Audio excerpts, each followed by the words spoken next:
सदियों से चली आ रही सतभक्ति की ऐसी धारा, ऋषियों, मुनियों, देवताओं और त्रिदेवों ने भी जिसका भेद ना पाया।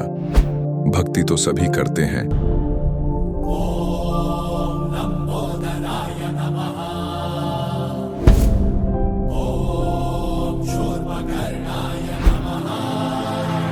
और हरदम यह सोच रहती है कि रहने के लिए आलीशान घर हो, घूमने के लिए बड़े बड़े पार्क हो, खाने पीने के लिए स्वादिष्ट भोजन हो, हम कभी बीमार ना हो, कभी दुखी ना हो और कभी भी ना मरे।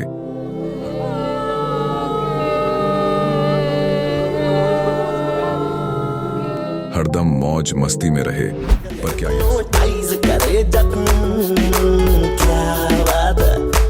पर क्या यह संभव है?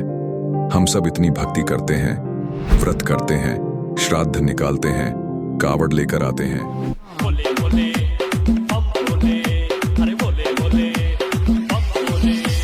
मंदिरों में जाकर मूर्ति पूजा करते हैं,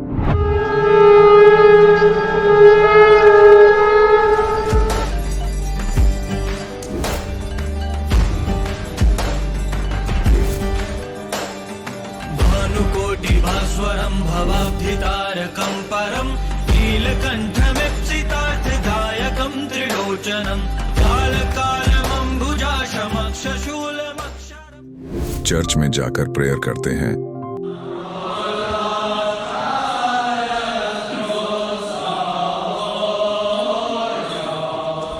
मस्जिद में जाकर नमाज अदा करते हैं,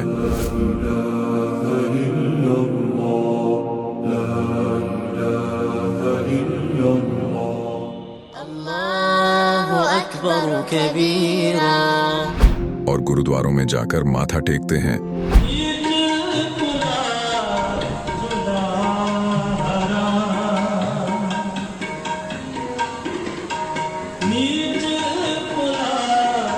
फिर भी दुखी क्यों है?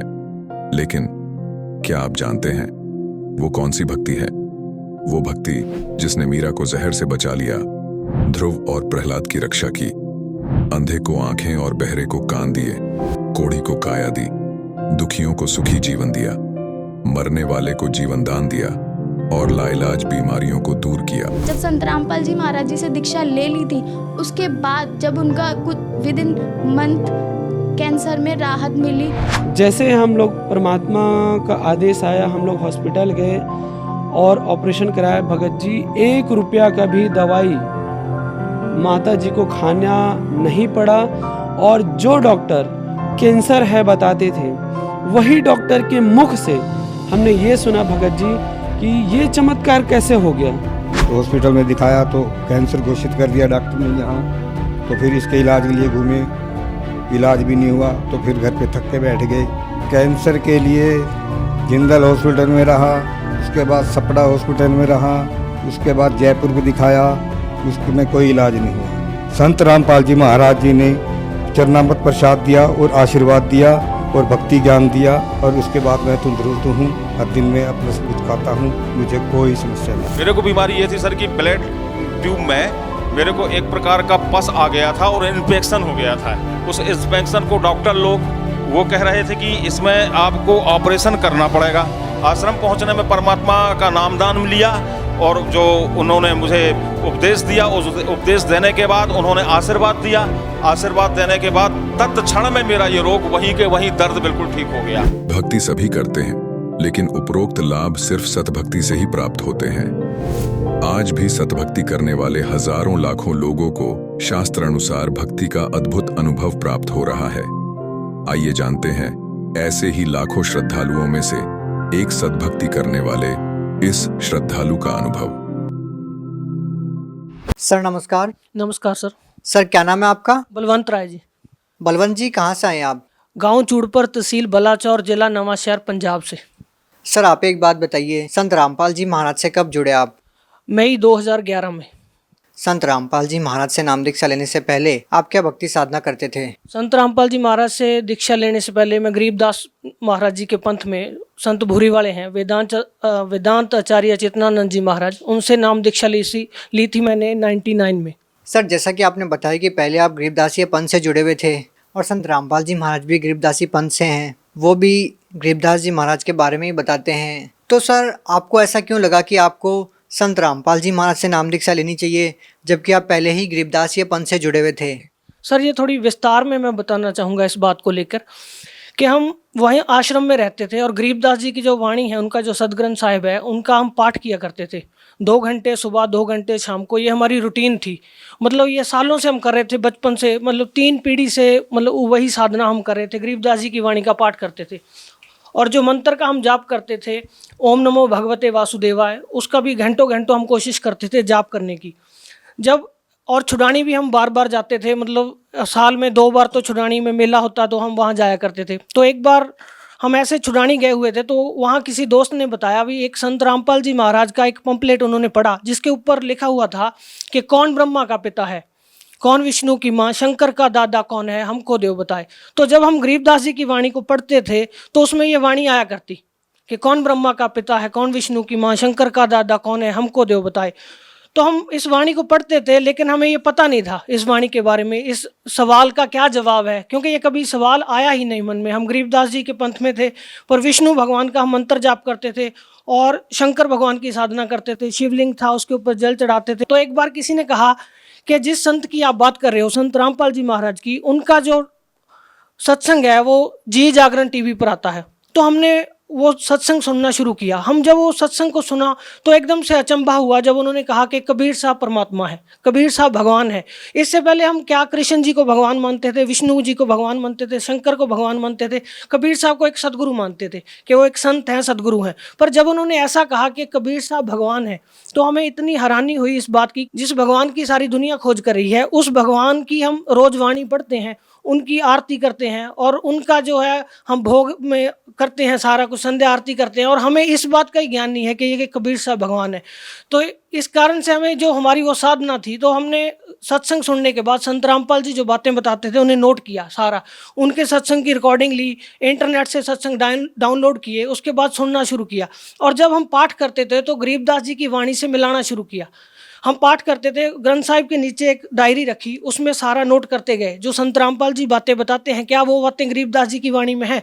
तो एज इट इज़ वो बातें सारी की सारी उस वाणी में हमने पाई। और जो हम क्रिया कर रहे थे इससे पहले, जो हमारी साधना थी, वो बिल्कुल भी उस वाणी से मेल नहीं खा रही थी। जैसे हम हरिद्वार जाते थे, गंगा स्नान करते थे और परमात्मा वाणी में कहते थे कि पर भी लेन जात है दुनिया और हमरा ज्ञान किने ना सुनिया, और हम वही परबियाँ लेने जाते थे, वहाँ पे महाकुंभ कुंभ नहाने जाते थे और ये मूर्ति की पूजा करते थे, शिवलिंग की पूजा करते थे, ये सारा उसमें मना कर रखा था। और बार बार गरीबदास जी वाणी में भेद देते थे कि कोई वास्तविक मंत्र है, एक निज नाम है, वो खास नाम है, उस नाम की हमें जानकारी नहीं थी। हम वही मंत्र जाप कर रहे थे जो शास्त्र विधि त्याग के मनमाना आचरण था।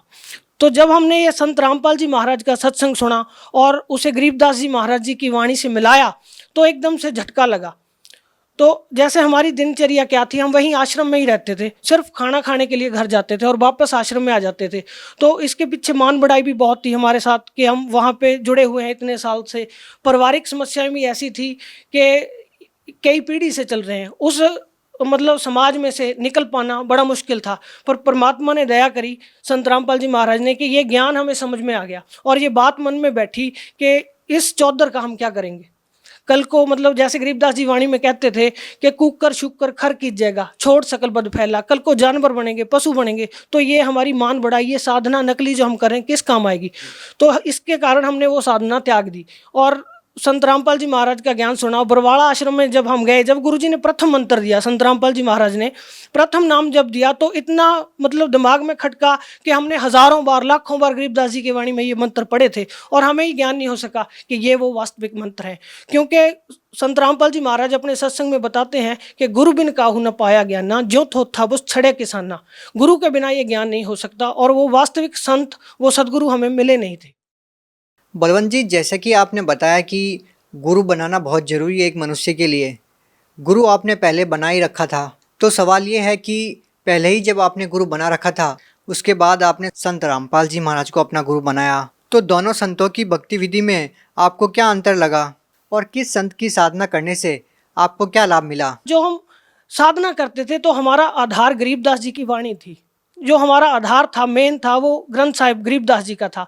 और जब हम अपनी भक्ति विधि को उनके साथ मिलाते हैं, जैसे हमारे जो मंत्र हैं, तो अगर गरीबदास जी ने इतनी वाणी लिखी है, इतना बड़ा ग्रंथ साहिब उन्होंने लिखा है, तो क्या ये 5 अक्षर जो है ओम नमो भगवते वासुदेवा, तो वो उसमें लिख सकते थे। तो हमने मिलाया, मतलब ऐसा नहीं है कि एक दिन में ये फैसला ले लिया भाई आज इनको छोड़ दो वहाँ चले जाओ, ऐसा नहीं। मतलब 8-9 महीने तक हमने उसका खोज किया पूरा। उसमें जब देखा, मिला के देखा, तो कहीं भी ये मंत्र नहीं पाए। और जो साधना गरीबदास जी बताते थे, इन ब्रह्मा विष्णु महेश तक का जो बताते थे, इस सतलोक का जो वर्णन बताते थे, वो हमने इतने सालों में, मतलब 12 साल तक हमने वो पुरानी साधना की। तो 12 साल में हमें कभी उस ज्ञान की, जैसे कहते हैं, छींट भी नहीं लग सकी। हमें पता ही नहीं चल सका कि ऐसा भी कोई ज्ञान है। तो जब ये सत्संग सुना, उसके बाद वो भेद खुला, वो सारी की सारी वाणी खुल के सामने आ गई कि गरीबदास जी क्या कहना चाहते हैं, कि कौन से वो वास्तविक मंत्र हैं जिनकी वो बात करते हैं। बलवंत जी, क्या करते हैं आप? अध्यापक हूँ जी, मैं एक प्राइमरी स्कूल में टीचर हूँ। सर, आप एक शिक्षित व्यक्ति हैं और निसंदेह ही आपने संत रामपाल जी महाराज को बहुत सोच समझकर अपना गुरु धारण किया है। सर, हम आपसे ये पूछना चाहेंगे कि कोई भी साधक होता है, वो भक्ति करता है और वो कोई गुरु बनाता है, तो उसका उद्देश्य ये भी होता है कि उसको शारीरिक लाभ मिले, मानसिक लाभ मिले, आध्यात्मिक लाभ मिले। हम आपसे ये जानना चाहेंगे कि संत रामपाल जी महाराज से नाम दीक्षा लेने के बाद आपको क्या लाभ मिले? सर, जब हम गरीबदास जी की वाणी को पढ़ते थे, तो उसमें एक वाणी आती थी। गरीबदास जी कहते थे कि सुख के सागर राम है, दुख मोचन होई, और पत्थर पानी प्रतिमा से तरया ना कोई। हम पढ़ते थे उस वाणी को, पर कभी हमारे जीवन में वो इम्प्लीमेंट नहीं हो सकी थी। क्यों? क्योंकि हमारे ऊपर दुख ऐसे कैसे रहते थे। हम भक्ति करते थे, जबकि गरीबदास जी कहते कि सुख के सागर राम है, दुख मोचन होई। अगर हमारे पास वो राम होते, वो जिस साधना से वो दुख दूर होते हैं, अगर वो साधना हमारे पास होती, तो हमारे दुख दूर होने चाहिए थे। बचपन से ही मतलब इतना ज़्यादा हमारे परिवार में क्लेश रहता था, कलह रहती थी, जिसके कारण मेंटली डिस्टर्बेंस रहती थी बहुत ज़्यादा। मैं परेशान रहता था, और कई बार ऐसा भी था कि आत्महत्या तक का भी विचार मन में आता था। तो संत रामपाल जी महाराज से नाम लेने के बाद जो चीज़ चेंज आई लाइफ में, वो सबसे ज़्यादा थी, जिसको कहते हैं पीस ऑफ माइंड। हर शिक्षित व्यक्ति है जो वो इस बात की खोज करता है कि मानसिक शांति होनी चाहिए। अध्यात्म के मार्ग पर जो भी आदमी चलता है, वो सबसे पहले उसकी यही खोज होती है, पीस ऑफ माइंड, कि हमें आत्मिक और मानसिक रूप से शांति होनी चाहिए। तो संत रामपाल जी महाराज की शरण में आने के बाद सबसे बड़ी चीज़ ये हुई कि मन की जो भटकना थी वो समाप्त होगी। पहले हम कहीं जाते थे भगवान की खोज में कि वो शांति मिले, हम मानसिक रूप से हमें शांति मिल सके। तो वो शांति जो वास्तविक थी, वो सत्य साधना से होनी थी, और वो सत्य साधना संत रामपाल जी के पास थी। तो जब हमने ये नाम लिया, तो सबसे बड़ा लाभ क्या हुआ, ये मानसिक रूप से शांति होगी, मन की भटकना खत्म होगी। जैसे संत रामपाल जी महाराज अपने सत्संग में बताते हैं कि पर्वत पर्वत में फिरया, कारण अपने राम, और राम जैसे संत मिले जिन सारे सब काम। तो वो मानसिक शांति सबसे पहली चीज़ थी। और फाइनेंशियल जो कंडीशन थी हमारी, जो हमारे जानकार हैं, जानने वाले सारे जानते हैं कि फाइनेंशियल तौर पे बहुत ज़्यादा कंडीशन अच्छी नहीं थी। संत रामपाल जी महाराज से नाम लेने के बाद सबसे बड़ा ये लाभ हुआ कि हमारी फाइनेंशियल कंडीशन है बहुत ज़्यादा सुधर गई। और उसके साथ साथ जैसे शरीर में होते हैं रोग, जैसे एक वाणी है उसमें कहा कि दास गरीब तबीब सतगुर बंदी छोड़ कबीर हैं। वो असली जो वैद्य हैं, जो असली डॉक्टर हैं, वो कबीर साहब हैं, और वही अपने संत के माध्यम से लाभ देते हैं। तो हमारी माता जी हैं, उनको जो है उनका खून इतना कम हो गया था, मतलब 5 पॉइंट समथिंग था। तो डॉक्टर के पास गए तो उन्होंने बोला कि इनको जो है ब्लड चढ़ाना पड़ेगा, अगर ब्लड नहीं चढ़ाओगे तो इनकी सेहत और ज़्यादा ख़राब हो जाएगी। तो हमारी माता जी ने संत रामपाल जी महाराज जी से नाम लिया, और उसके बाद जब हमने टेस्ट कराया, हमने डॉक्टर को बोला, टेस्ट कराने गए हैं और रिपोर्ट लेके हम डॉक्टर के पास गए, हमने बोला जी ऐसे ऐसे बोला था, इनको खून चढ़ाना पड़ेगा। तो डॉक्टर हंस के कहने लगा, भाई आप में कितना खून है, उससे ज़्यादा तो आपकी माता जी में है। वो 12 पॉइंट समथिंग हो गया संत रामपाल जी महाराज जी की दया से। और सर ऐसा ही है कि हमारी शादी के कई साल बाद तक हमारे बच्चा नहीं था, तो उसको लेकर थोड़ा मेरी वाइफ भी परेशान रहती थी। तो हमें ऐसा नहीं था, संत रामपाल जी महाराज का ज्ञान था, पर मेरी वाइफ को कभी कभी इस बात की चिंता होती थी। तो हमने डॉक्टर के पास गए तो उन्होंने बोला कि इनका जो ब्लड ग्रुप है मेरी वाइफ का, वो नेगेटिव था और मेरा पॉजिटिव था। तो अगर वो कहते बच्चा होगा तो इसमें कोई ना कोई प्रॉब्लम आएगी, इसमें उनको मतलब मानसिक रूप से कमज़ोर भी हो सकता है, कोई ना कोई समस्या आएगी। पर संत रामपाल जी महाराज की ऐसी दया हुई कि उन्होंने दया करी, और शादी के 4 साल बाद एक बेटा हुआ, और बिल्कुल तंदुरुस्त है, अभी 1 साल से ज़्यादा उसकी उम्र है। ऐसे ही एक बार मेरा बेटा बहुत ज़्यादा बीमार था, तो मैं कहीं गया हुआ था, मेरी वाइफ का फ़ोन आया कि बेटे की जो हालत है काफ़ी ख़राब होगी, उसके सारे शरीर के ऊपर दाने दाने से हो गए और बहुत ज़्यादा रो रहा है। तो छोटा बच्चा था, तो उसने देखा जब उसकी हालत को, तो वो घबरा गई काफ़ी ज़्यादा। उसने मेरे को फ़ोन किया, बोले ऐसे ऐसे बेटा बीमार हो गया और आप इतनी देर से आए नहीं हो, इसको दवाई दिलानी थी। तो मैंने मन में विचार किया कि संत रामपाल जी महाराज, आप तो डॉक्टरों के डॉक्टर हैं, आप तो जो चाहे वो कर सकते हैं, आपने इतने कैंसर तक के रोग को ठीक कर सकते हैं, तो ये छोटी सी आपके लिए क्या बात है।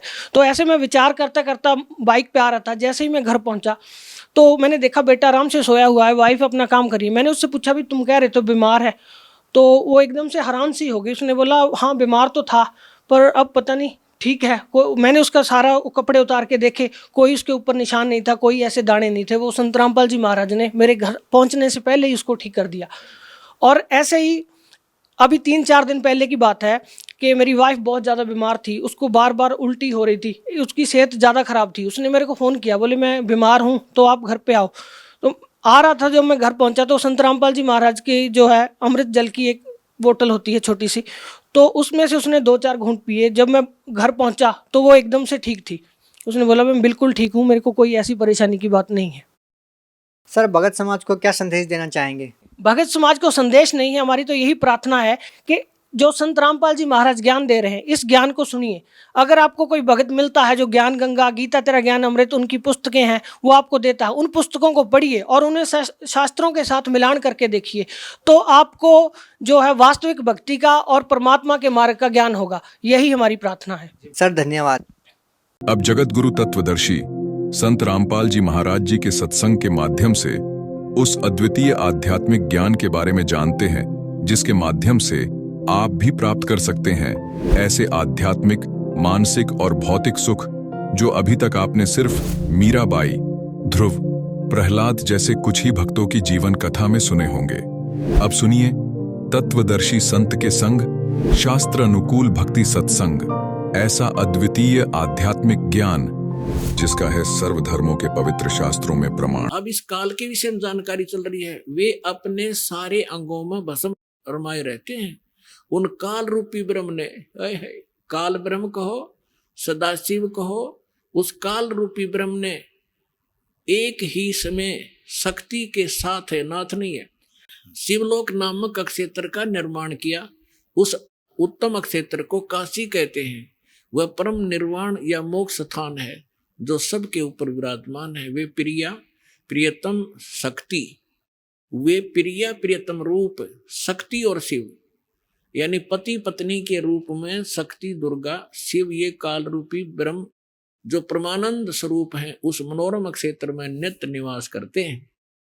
काशीपुरी परमानंद निरूपणी है। मुने शिव और शिवा ने, दुर्गा और काल ने प्रलय काल में भी कभी उस क्षेत्र को अपने सानिध्य से मुक्त नहीं किया। अब देखो, देवेश्वर देवर से एक समय उस आनंद वन में रमण करते हुए शिवा और शिव के मन में, दुर्गा और इस काल के मन में यह इच्छा हुई कि किसी दूसरे पुरुष की, यानी कोई बालक उत्पन्न करें, सृष्टि करनी चाहिए, कोई बच्चा उत्पन्न करें, जिस पर यह सृष्टि संचालन का महान भार रखकर हम दोनों केवल काशी में रहकर इच्छा अनुसार विचरें और निर्वाण धारण करें। ऐसा निश्चय करके शक्ति सहित दुर्गा के साथ सर्वव्यापी परमेश्वर शिव ने अपने वाम भाग से 10वें अंग पर अमृत मल दिया, यानी पति पत्नी व्यवहार किया, ग्रस्त किया। फिर तो वहां एक पुरुष प्रकट हुआ। अब ये ब्रह्मा थोड़ा बहुत अटपट कर रहे हैं, लेकिन सच्चाई देखो 102 पृष्ठ पे, 102 पृष्ठ पे आप देखिएगा क्या कहा। फिर जो उत्पन्न हुआ वो बच्चा, उसके विषय में कहे, शिव ने कहा पुवत्स के बेटा, व्यापक होने के कारण तुम्हारा विष्णु नाम विख्यात हुआ। अपने आत्मा इस काल से सदाशिव और दुर्गा से विष्णु जी की उत्पत्ति सिद्ध होगी। जो परमात्मा ने 600 वर्ष पहले एक सिंपल लैंग्वेज में कहा था, अब मैं तुमसे कहूं चिताई, तेरे देवन की उत्पत्ति भाई, माँ अष्टंगी पिता निरंजन, ये जम दारुण वंशन अंजन, माया देख रूप अति शोभा, देव निरंजन तन मन लोभा, कामदेव धर्मराय सताए, हे देवी को तुरंत दरकाए। पेट से देवी करी पुकारी, हे साहेब मेरी करो उबारी। टेर सुनी तब ता हम आए, अष्टंगी को बंद छुड़वाए। धर्मराय की ने भोग विलासा, दुर्गा को रही तब आशा। ये प्रेग्नेंट हुई। 3 पुत्र अष्टंगी जाए, ब्रह्मा विष्णु शिव नाम धराए। अरे ये नकली ने क्या कर, तो अनपढ़ है, के जाने शिक्षित है, सारी झूठ बोला है। अरे झूठे आपसे। तो पुण्यात्मा, आज आप पर मेर हुई। अपने सदग्रंथ जिनको हम श्रोधार्य मान्या करते हैं, आज वो क्या बता रहे हैं। और ये नकली संत, ये हमारे धर्म गुरु क्या बकवास किया करते थे।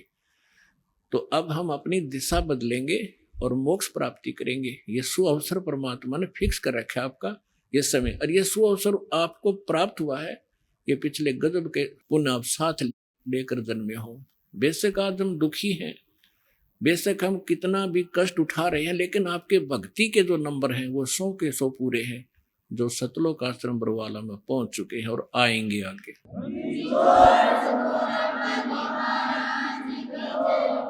अब यहाँ आपने देख लिया विष्णु जी की उत्पत्ति तो दुर्गा और काल से होगी। अब ब्रह्मा जी क्या बताते हैं, देखिए 103 पृष्ठ पे।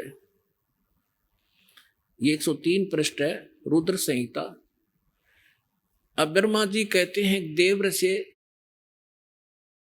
तत्पश्चात कल्याणकारी परमेश्वर सांब सदाशिव ने पूर्ववत प्रयत्न करके, यानी जैसे विष्णु उत्पन्न किया दोनों ने मिलकर संयोग से, अपने दाहिने अंग से उत्पन्न, मुझे भी अपने दाहिने अंग से उत्पन्न किया। मुझे उन महेश्वर ने मुझे तुरंत ही अपनी माया से मोहित करके नारायण देव के नाभि कमल में डाल दिया और नीला पर्व वहां से प्रकट किया। अब देखो यहां से स्पष्ट हो गया। अनुवादकर्ता ने थोड़ी सी यहां गड़बड़ कर दी।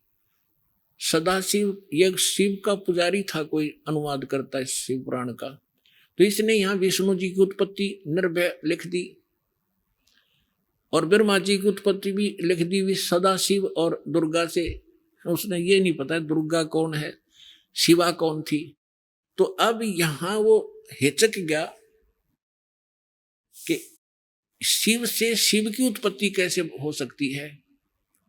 तो कहते हैं चोर चुरावे तू बड़ी और गड्ढे पानी में वो गड्ढे ऊपर आवे, जो सच्चा इच्छा नहीं ना। तो इन सदग्रंथों में वो सारा प्रमाण आपके रूबरू करता हूं। अब देखिएगा 110 पृष्ठ पे क्या कहा है। ये रुद्र संहिता ही है और शिव पुराण ही चल रहा है। ये शिव पुराण ही चल रहा है 110 पृष्ठ पे। अब यहां से हम पढ़ेंगे, इस प्रकार सारा विवरण कहकर यहां कहा कि इस प्रकार ब्रह्मा विष्णु और रुद्र इन 3 देवताओं में गुण हैं, यानी रजगुण ब्रह्मा, सतगुण विष्णु, तमगुण शिव है। और परंतु शिव गुणातीत माने गए हैं। यो शिव है, यो इनका पिता है, इनका शिव ना समझ में आया। अब आपको फिर से दिखाते हैं, अब आपको दिखाते हैं विद्वेश्वर संहिता, इसके 24 पृष्ठ से। अब एक समय ब्रह्मा और विष्णु का आपस में युद्ध हो गया। किस बात पर हो गया? अपने आत्मा परमात्मा कहते हैं 3 देव सो उसको ध्यावे, निरंजन का वो पार न पावे। ब्रह्मा विष्णु महेश समाधि लाला इन्हें खूब जोर लगा लिया। कहते हैं अपने पिता की ही इनको खबर नहीं। और ये क्या कैसे छल करता है कि जैसे ऋषि महर्षियों ने समाधिस्थ होने की चेष्टा की, किसी को ब्रह्मा जी के रूप में दर्शन दे दिए, तो उसने सबके साथ सबके सामने एक ये प्रमाणित कर दिया अपने अनुभव से कि ये जो ब्रह्मा जी है, जो उनके समक्ष देवता थे, कि ये ही सर्वेश्वर है। मैंने समाधि दशा में इसके दर्शन किए हैं। ये छुपाए बैठे अपने आप को, ये सृष्टि रचने वाले हैं, प्रजापिता हैं, सबके जनक हैं। इस बात ने सुनकर ब्रह्मा जी फूल गए। फिर किसी को ये दर्शन दे, क्योंकि इसने प्रतिज्ञा कर रखी है कि मैं कभी किसी के सामने अपने यथार्थ रूप में नहीं आऊंगा, तो किसी को ये शिव के रूप में दर्शन दे देता है। तो वो ऋषि ये कहता है कि शिव जी अपने आप को छुपाए बैठे हैं, यही सर्वेश्वर है, महेश्वर है, सबके जनक हैं, कुल के मालिक है। किसी को विष्णु जी के रूप में दर्शन दे देता दिए हैं, तो उस ऋषि ने फिर उनके डिंडोरे पीट दिए। विष्णु जी को सर्वेश्वर, ये सर्वशक्तिमान है, सबका मालिक है, मैंने समाधि में इसके दर्शन हुए, ये छुपाए बैठे। तो इस बात से तीनों को भ्रम था। देखिए दोनों बैठ गए। एक दिन ब्रह्मा जी चले गए विष्णु जी के पास। अब विष्णु जी ने उनका विशेष सत्कार नहीं किया, तो ब्रह्मा जी कहने लगे कि मैं तेरा बाप हूं और अपने बाप को देखकर तू लेटा हुआ है, तुझे शर्म नहीं आती? विष्णु जी कहने लगे कि आजा बेटा बैठ जा, मैं तेरा बाप हूं और तू मेरी नाभि कमल से उत्पन्न हुआ है। ब्रह्मा जी कहते सारी सृष्टि का मैं रचनहार हूं, मैं प्रजापिता हूं, तू मेरा पुत्र है। इस बात की इनकी काफी झगड़ा हो गया। कहने का भाव ये है कि फिर इस काल ने बीच में इनका एक लिंग खड़ा कर दिया सतम तेजों में, और इतना लंबा वोट, ये लड़ना भूल गए, युद्ध भूल गए, और उसकी एंड को खोजने के लिए ऊपर नीचे चल पड़े, जो भी लंबी कथा। फिर ये स्वयं आ गया अपने पुत्र शिव जी का रूप धारण करके, और फिर इनको ज्ञान देने लग गया। अब देखिएगा विद्वेश्वर संहिता 25 पृष्ठ पे या 24 से पढ़ेंगे हम। ये दोनों ब्रह्मा जी और विष्णु जी झगड़ा कर रहे थे, इनके बीच में सतम खड़ा कर दिया इसने। अब यहाँ ये प्रश्न उत्तर करने लगे, फिर खुद आ गया ये शिव रूप धारण करके। फिर इनके प्रश्न उत्तरी होते, यहाँ से ज्ञान होगा इनके ब्रह्मा विष्णु महेश के पिता का। ब्रह्मा और विष्णु ने पूछा, प्रभु सृष्टि आदि 5 कर्तों के लक्षण क्या है, यह हम दोनों को बताइए। भगवान शिव बोले, मेरे कर्तव्यों को समझना अत्यंत गहन है, यद्यपि मैं तथापि मैं कृपा पूर्वक तुम्हें उनके विषय में बता रहा हूं। अब ये सारा कुछ बताते हैं, सृष्टि, पालन और संहार, तिरोभाव, अनुग्रह, ये मेरे 5 कर्तव्य हैं। अब हम 26 पृष्ठ पे आ गए। अब यहाँ पढ़ेंगे 26 पृष्ठ के। अब ये काल क्या बोला उन दोनों को, ब्रह्मा जी और विष्णु जी को, कि पुत्रों तुम दोनों ने तपस्या करके प्रसन्न हुए मुझ परमेश्वर से सृष्टि और सतिथि नामक 2 कृत यानी 2 विभाग प्राप्त किए हैं। सृष्टि और सतिथि प्राप्त किए, ये दोनों तुम्हें बहुत प्रिय है। इसी प्रकार मेरी विभूति स्वरूप यानी मेरे जैसी शकल के रुद्र और महेश्वर ने भी, ने है युमेनी, 2 अन्य उत्तम कृत संहार और तिरोभाव मुझसे प्राप्त किए। अब देखो 2 तो ये पुत्र ब्रह्मा विष्णु हो गए, और 2 रुद्र और महेश्वर हो गए, तो 5वां कौन है? यू इनका पिता है, यू काल, यू सदाशिव काल रूपी ब्रह्म। अब यही सिद्ध करना था कि, और देखो अब यहाँ आगे क्या बताया है, मैंने पूर्व काल में अपने स्वरूप भूत मंत्र का उपदेश किया है, जो ओंकार के रूप में प्रसिद्ध है। वह महामंगलकारी मंत्र है। सबसे पहले मेरे मुख से ओंकार यानी ओम प्रकट हुआ, जो मेरे स्वरूप का बोध कराने वाला। ओंकार वाचक है, मैं वाच्य हूँ। यह मंत्र मेरा स्वरूप ही है। प्रतिदिन ओंकार का निरंतर स्मरण करने से मेरा ही सदा स्मरण होता है। मेरे उत्तरवर्ती मुख से अकार का, पश्चिम मुख से उकार का ए ऊ मैं, और दक्षिण मुख से मकार का, पूर्ववर्ती मुख से बिंदु का, मध्यवर्ती मुख से नाद का प्राकट्य हुआ।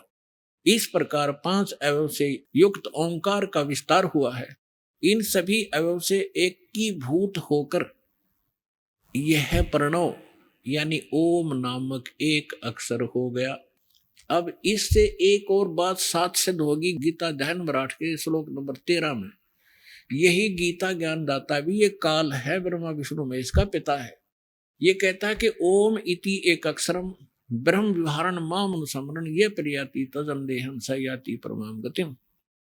मुझ ब्रह्म का केवल ये एक ओम अक्षर है, और जो इसका अंतिम सांस तक सिमरण करता है, शरीर छोड़कर जाता, इस ओम से मिलने वाली परम गति को प्राप्त होता है। तो ये सिद्ध हो गया कि ये काल जो है ये ब्रह्मा विष्णु महेश का पिता है और दुर्गा इनकी माता है। इतना ही सिद्ध करना। अपने आत्मा जब धर्मदास जी इन सभी तथ्यों को और प्रमाणों को सुनकर परमात्मा को सतलोक में देखकर वापस आकर के उन्होंने कहा कि हे मालिक, हम तो गणे नीच हैं, हम तो महापराधी प्राणी हैं, और आपने कैसे दया करी हमारे ऊपर, फिर से आके संभाल लिया दाता, हमने तो ऐसा जुल्म किया था, हमारी तरफ कोई झांका नहीं, और आप तो बड़े दयालु हो, आप फिर भी हम दुष्टों के पास आ गए, अरे ऐसे गंदे लोक में इसे बढ़िया लोक न छोड़ के। तो हे परमात्मा, आपका कैसे आना हुआ, और काल ने आपके साथ क्या विरोध नहीं किया, आप कैसे कैसे आए। तो परमात्मा बताने लगे कि सबसे पहले जब मैं आया, यहां हाहाकार मच गया, ये मेरी आत्मा है सारी। अब माता पिता के बालक कोई बिगड़ जाए, वो कितनी गलती कर रहा है, और फिर वो दुख होता है उसको, कहीं जेल में पड़ जाए या कोई और किसी भयंकर स्थिति से गुजर रहा हो, तो माता पिता भी साथ दुखी होते हैं। इसी प्रकार परमात्मा हमारे दुखों को देखकर महा दुखी हुए, और वहां से यहाँ आए हमें ये समझाने के लिए कि तुम गलत स्थान पर आए हो, ये लोग ठीक नहीं, तुम यहाँ के वासी नहीं हो, और जिस सुख को तुम यहाँ खोज रहे हो, संपत्ति और संतान, कार और कोठियों में, स्वर्ग, इस काल के स्वर्ग में, महास्वर्ग में, ये सुख नहीं है यहाँ पर। तो सबसे पहले परमात्मा ने बताया कि मैं वहां खड़ा हो गया आकर जहां ये काल 1,00,000 मानव शरीरधारी प्राणियों के सूक्ष्म शरीर को भूनता है, उसमें से गंध निकालता है, और ये जीव, ये ऊपर का कवर तो यहाँ रह जाता है, हम इसके अंतिम संस्कार में लगे रहते हैं, 100 क्रियाएं फंड करवाते हैं ये नकली, और जीव वहां पर दुर्गति को प्राप्त हो रहा होता है, जो सत साधना नहीं करके जाता, तपस्या पर भुनने जाते हैं, वहां चटक मटक जीव होते हैं, हाहाकार मच जाती है, मरते नहीं सूक्ष्म शरीर में, पर पीड़ा घनी होती है। उस दुख को देखकर परमात्मा अपने पुत्र जोगजीत के रूप में, कभी सहजदास के रूप में, कभी ज्ञानी के रूप में आते रहे हैं। तो वहां जोगजीत के रूप में वहां आए, और ज्योति निरंजन वहां आकर खड़े हो गए उस तपस्या पर जहां जीव दुखी हो रहे थे। तो परमात्मा की शक्ति से वो तपस्या तो जल रही है, लेकिन जीवों को पीड़ा बंद होगी। तो जैसे किसी के सिर में भी दर्द हो तगड़ा, तो कोई बोलता भी नहीं, सवाया करे, और जब वो दर्द ठीक हो जाए टेबलेट आदि लेने से, फिर बैठ कर बात कराया करे। तो पहले वो बुरी तरह तड़फ रहे थे, हाहाकार माज रही थी, जब एकदम शीतल हो गए और ऐसे बैठकर देखा सामने चांद सा चेहरा उस परम पिता का, सुंदर मुखड़ा देखकर वो बड़े खुशी हुए और शीतलता महसूस हुई। तब उन्होंने सोचा ये भगवान आ गया। तो उन्होंने पूछा कि यहाँ ये तो एक दृढ़ कर ही रखा है कि जैसे कर्म करेगा वैसा फल मिलेगा। तो वहां उन्होंने पूछा, क्योंकि वहां ब्राह्मण भी वही भूलने जा रहे थे, गुरु जी भी चेले भी सारे इकट्ठे भुने थे। तो उन्होंने पूछा कि हे परमात्मा, हम यहाँ कौन से कर्म का दंड भोग रहे हैं? तब परमेश्वर ने कहा कि ये इस लोक का कर्म नहीं, तुमने सतलोक में पाप कराया था, उसका दंड है ये। तुम वहां उस भरी थाली का ठोकर मार के आए थे, उस सुख को छोड़कर आए थे उस इस काल के लोक में, वो दंड तुम भोग रहे हो। तब परमात्मा ने उनको सृष्टि रचना सुनाई, उनके वहां फंसने का कारण बताया। तो सभी जीवों ने कहा, भगवान हम इस गंदे लोक से निकाल लो। परमात्मा ने उनको शिक्षा दी कि जिस संपत्ति को आप अपनी मानते थे वो कहाँ है, क्या लाए साथ उठाकर? तुम्हारे साथ धोखा कर रखा है इस काल ने, तुम मानते नहीं हो। तो तब तो वहां तो सारे फंस रहे थे, हाथ जोड़े ने कह जी अब बता दो, अब ले चलो सतलोक, अपने पीछा छुड़वा दो। परमात्मा बोले ऐसे नहीं, जब तुम जाए धरो जग नर देहा, तब तुम करना मम संत सत शब्द स्नेह। जब तुम नीचे जाकर मनुष्य शरीर प्राप्त हो और मेरा संत कोई ये सत्संग और ये ज्ञान तुम्हें सुना रहा हो, तो मेरी शरण आ जाना, फिर मैं आपको पार करूंगा। ऐसे नहीं। इतनी बातें हो रही थी, तभी वो काल आ गया, उसका वो डिनर करने का समय हो गया। उसने समय फिक्स कर रखा है, इतने समय में ये सब भुन बांध कर ये वहां से उठ जाते हैं, फिर उड़ा दिए जाते हैं। और इनसे निकला हुआ गंध वहां रह जाता। आप देखते हो एक प्रारंभ में जो भी विकार करता है, कोई बीड़ी पीने लगता है, कितना दुख होता है उसको। और आप कितने बीड़ी पीते हैं, ये जबरदस्ती करवा देता है। मांस खाते हैं, शराब पीते हैं, कोई सुल्फा पीता है, कोई अटपट करता, तो इसलिए ज्यादा से ज्यादा विकार करवाता है ताकि इनके सूक्ष्म शरीर में ये ज्यादा गंध भर जाए और उस उतना ही गंध अधिक निकलेगा वहां तपस्या पे। तो उसका एक पात्र है, ऑटोमेटिकली वो भर जाता उस गंध से, फिर उसको खाता है ये।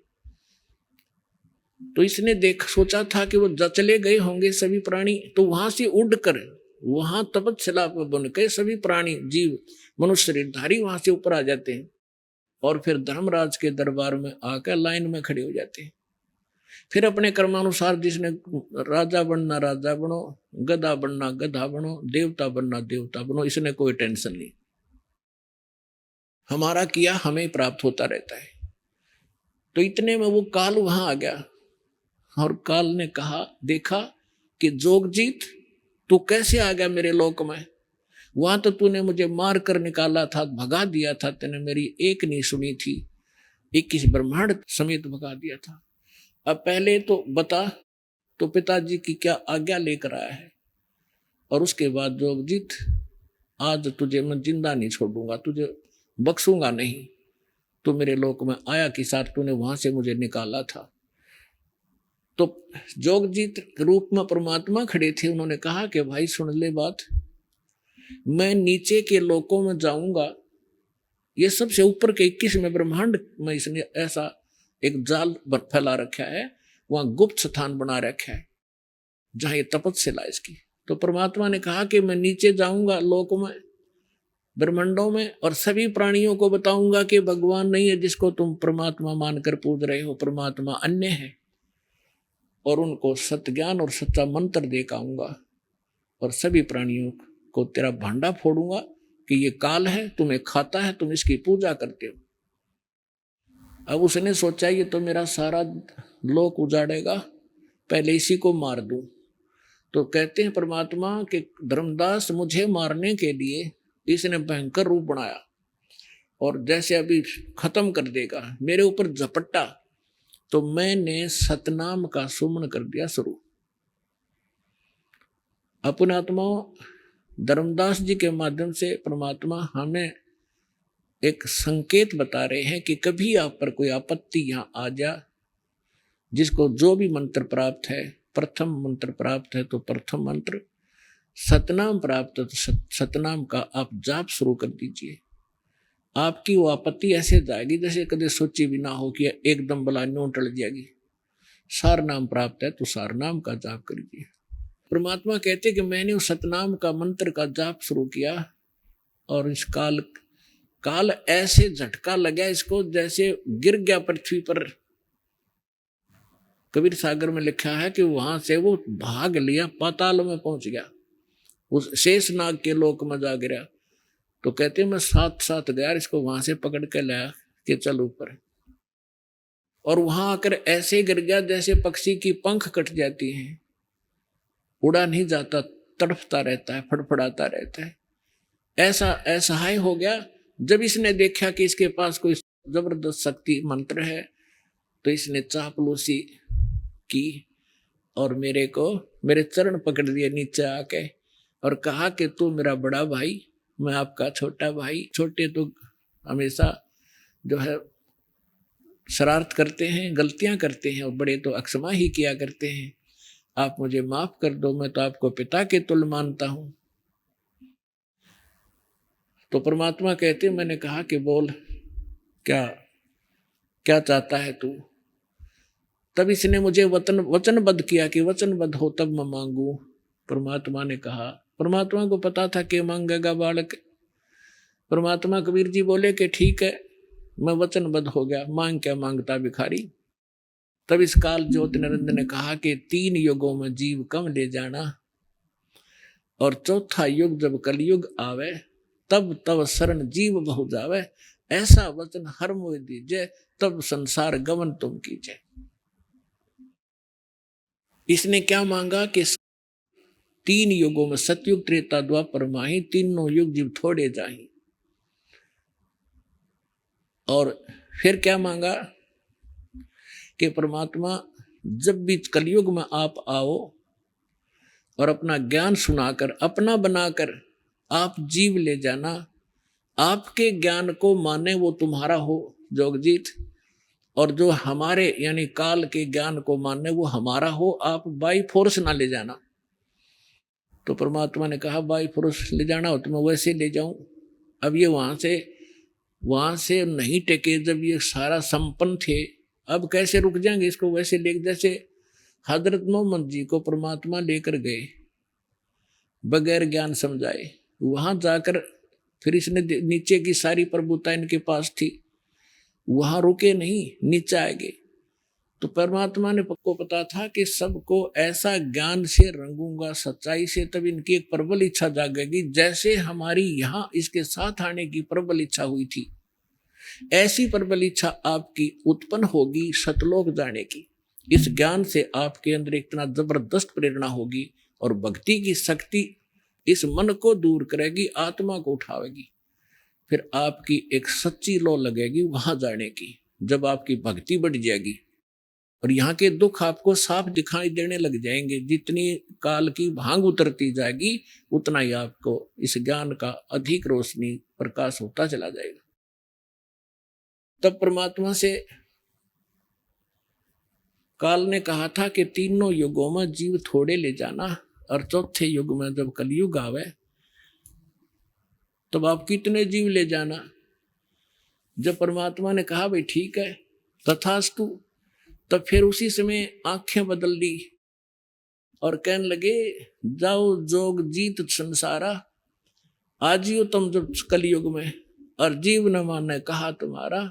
हम इन सभी जीवों को ऐसा अज्ञान से भर देंगे, देवी देव और देवल पुजाऊं, या विद जीवों को भरमाऊं, यानी किसी को मंदिर देवी देवताओं की पूजाओं पर लगा दूंगा और सब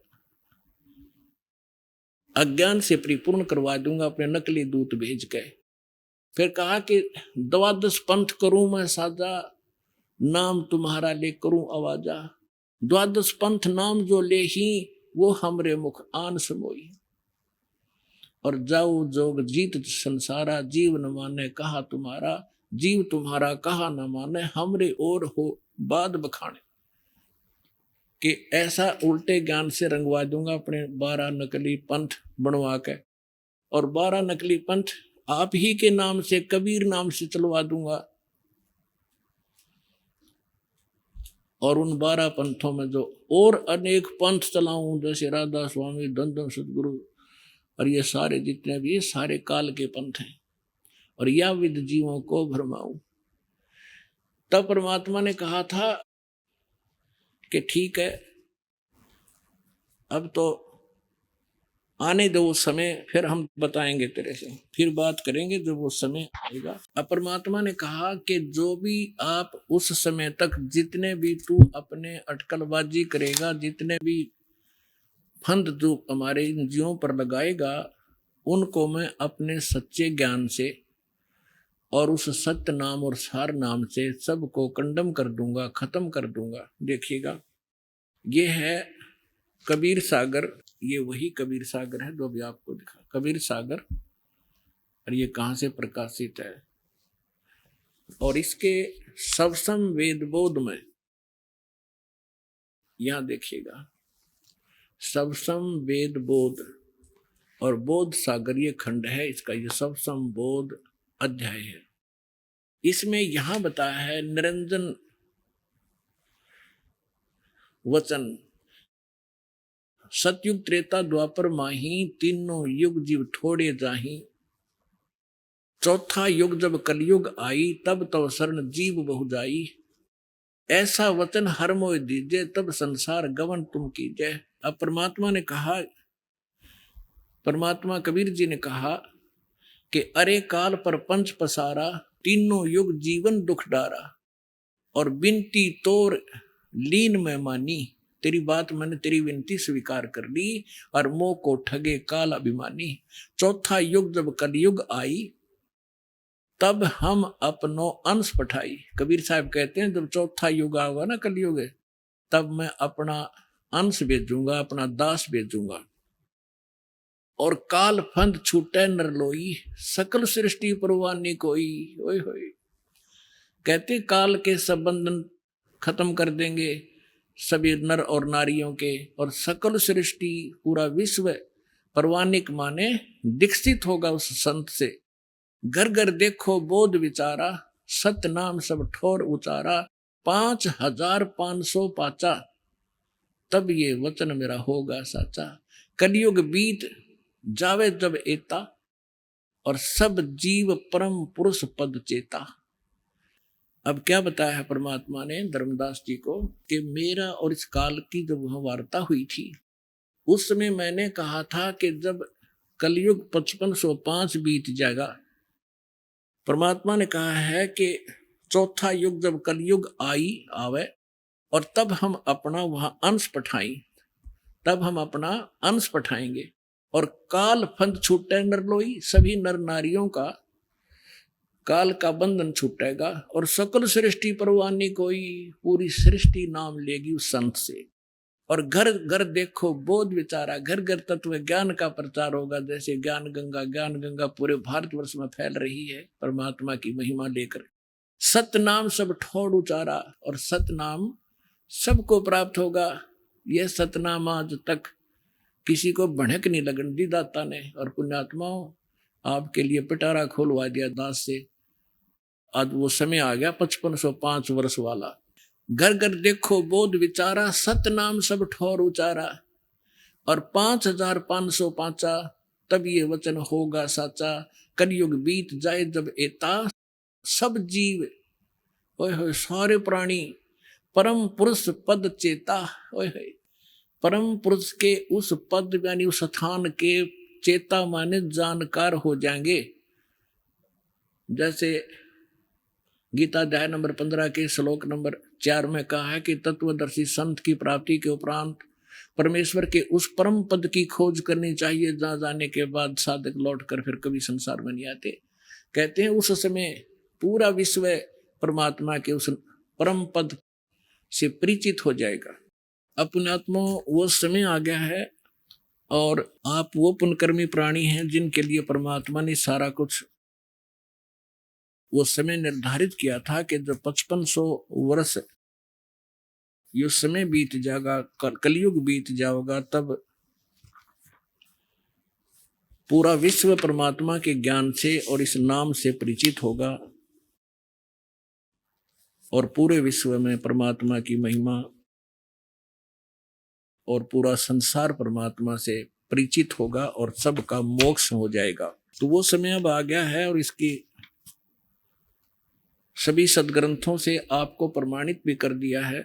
अपने आत्मा जिस समय धर्मदास जी को परमात्मा एक कथा सुना रहे थे और कह रहे थे ऐसा होगा, कलयुग जब 5500 वर्ष बीत जाएगा तब पूरे विश्व को नाम दिया जाएगा,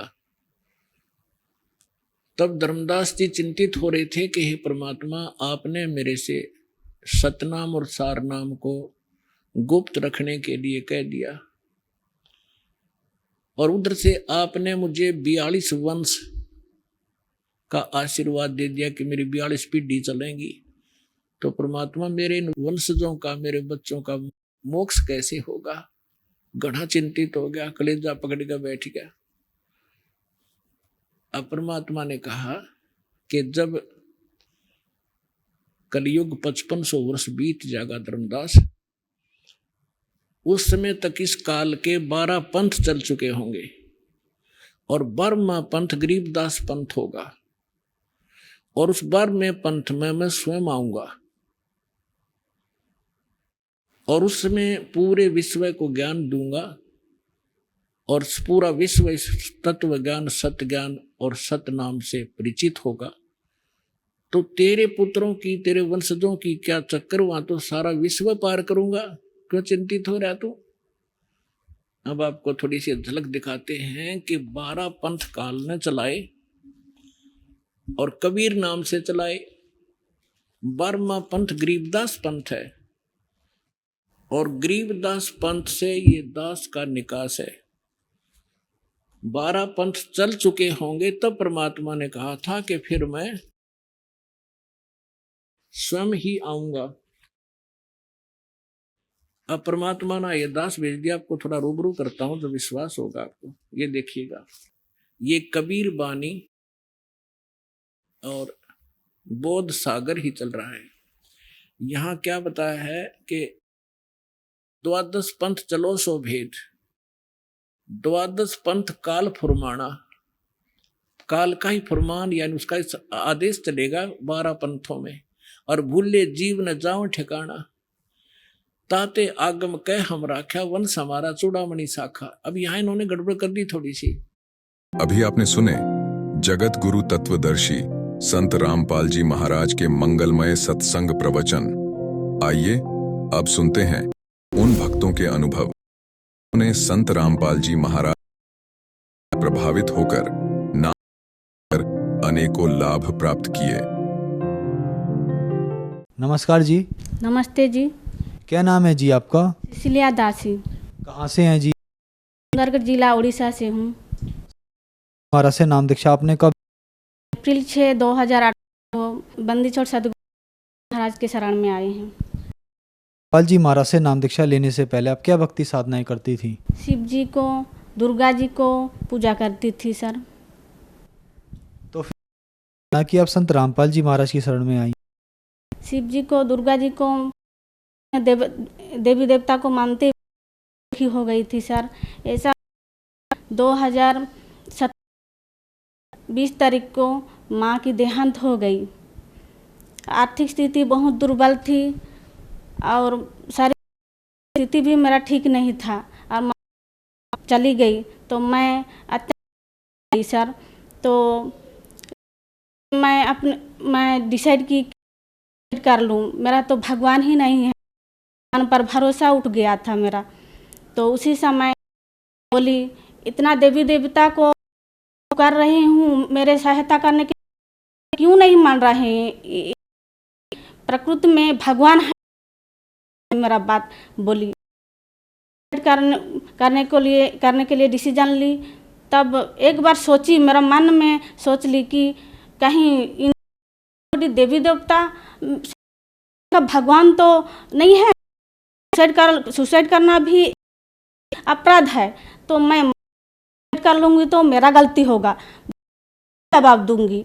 उसी समय मैं एक बार सोची कि इसके ऊपर के परमेश्वर को पुकार लूँ। तब मैं हे भगवान मेरे को सहायता कीजिए, और भी भगवान है कि मुझे सहायता कीजिए, नहीं तो मैं सुसाइड कर लूँगी। आपके ऊपर मेरा विश्वास नहीं उठ जाएगा और कभी भी विश्वास नहीं करूँगी, ऐसा बोली। दिन में वैसा फुकारी कमरे के अंदर, रात को ऐसा ही बिना सो गई। तो भगवान ने रात को सपने में आए और मुझे अवगत कराए कि बेटा मैं जिंदा हूँ, मैं तुझे ढूंढ रहा हूँ, तू मुझे ढूंढ रही है। उसी समय मुझे थोड़ा विश्वास आया कि भगवान आया। सुबह उठी, खुशी लगा कि आज मैं भगवान से बात, उसका पीछे और मैं उसका पीछे फिर भी मैं भगवान तो है, जहीं भी जाऊंगी तो मेरा स्थिति ठीक हो सकता है बोली। और मैं झाड़ फूक में थोड़ा करती थी, मेरा आर्थिक है था सर। वैसा और भी गई कराने, लेकिन ठीक नहीं हुई। तो फिर और पुकारी भगवान को, हे भगवान तो कहाँ जाऊँ, किसके जाऊँ तो मेरा कल्याण हो है प्रभु। बोलिए परमेश्वर। वो परमेश्वर फिर से अवगत कराए कि बेटा मैं देख ले और टीवी में जैसा दिखता है फोटो, गुरु जी के संत रामपाल जी फोटो आए रूप में दुनिया में आया हूँ, खोज के दिखा। बोले सुबह उठी और मैं हंसी, मैं खोज के दिखाऊंगी आपको, जरूर दिखाऊंगी बोली। तो सुबह उठी और कुछ काम में उलझन ऐसा काम करके तब 6-7 उस दिन मैं सोची परमेश्वर दी हूँ कि भगवान को या उनको ढूंढना है मुझे बोली। और मैं एक बार सोच ली कि टीवी में तो गुरुजी सब प्रवचन देते हैं, लेती हूँ कहीं चैनल में, मेरा ऐसा सोच आया। रिमोट पकड़ी, लगाते लगाते लग गया। तो उसमें देखी कि वही जिन फोटो देखी थी परमेश्वर दिखाए थे, वही तो गुरुजी संत रामपाल जी को देखकर मैं चकित रह गई। भगवान यही मेरा भगवान है कि मैं आश्चर्य हो गई। और जल्द इनके शरण में मेरा कल्याण हो सकता है, नहीं तो मैं मर जाऊंगी। इतना मेरा जीवन पूर्ण था, जो दुख था मेरा जीवन, तो मैं उनके शरण में जाकर करना चाहती थी। प्रवचन चलते समय पीले पट्टी में जो नंबर आया था, संपर्क की आश्रम को, तो वो लोग पास में नामदान केंद्र था राउरकेला में। राउरकेला ये भगत जनों को बोले तो वो लोग पहुंचा दिए मेरे घर को। ज्ञान गंगा पुस्तक मंगाई थी, तो उस ज्ञान पुस्तक में ज्ञान भी पढ़ा। वो परमेश्वर, मैं गदगद हो गई। तुरंत उनके शरण में के लिए डिसीजन ली। मैं 6 अप्रैल 2018 को ओडिशा राउरकेला नामदान सेंटर से बंदी गुरु रामपाल जी महाराज ली। संत रामपाल जी महाराज दीक्षा लेने के बाद क्या आपको लाभ भी मिले? सर, आर्थिक लाभ, मानसिक लाभ, आध्यात्मिक लाभ सब कुछ मिले। सर, मेरा पेट में ट्यूमर था। मैं ओडिशा के राउरकेला में एक को दिखाई कि तेरा हो नहीं सकता है, तुझे ये कटक बड़ा हॉस्पिटल नहीं तो भुवनेश्वर जाना पड़ेगा। मेरा का कैंसर, यहाँ के ने भुवनेश्वर मेडिकल को रिफ़र किया था। तो मैं उस समय गुरुजी मेडिकल में मेरा ऑपरेशन करा दीजिए बोली। तो गुरुजी दिए कि बेटा ऑपरेशन सक्सेसफुल होगा, डॉक्टरों की सलाह लीजिए। तो मैं फिर डॉक्टरों को दिखाई, तो वो बोले कि सक्सेसफुल हो सकेगा बोले। और मेरा गुरुजी की दया से ऑपरेशन सक्सेसफुल हो गया। पहले मुझे नवरंगपुर जॉब मिला था। गुरुजी को दंडवत प्रणाम करते लगाती थी कि गुरुजी बहुत दिक्कत हो रही है, पास डिस्ट्रिक्ट में मुझे जॉब होने से अच्छा होता बोल के अर्जी लगाई। तो पास ही 5 महीना अपने ही जिला के अंदर जॉब हो गया। मैं एक हाई स्कूल गवर्नमेंट टीचर। संत रामपाल जी महाराज से नाम आपको बहुत सारे लाभ प्राप्त हुए, तो संत रामपाल जी महाराज से नाम दीक्षा कैसे ली जा सकती है? सर, चैनल चलते हैं, टीवी चलने के समय एक है, उसी नंबर से गुरुजी से नाम दीक्षा। धन्यवाद जी।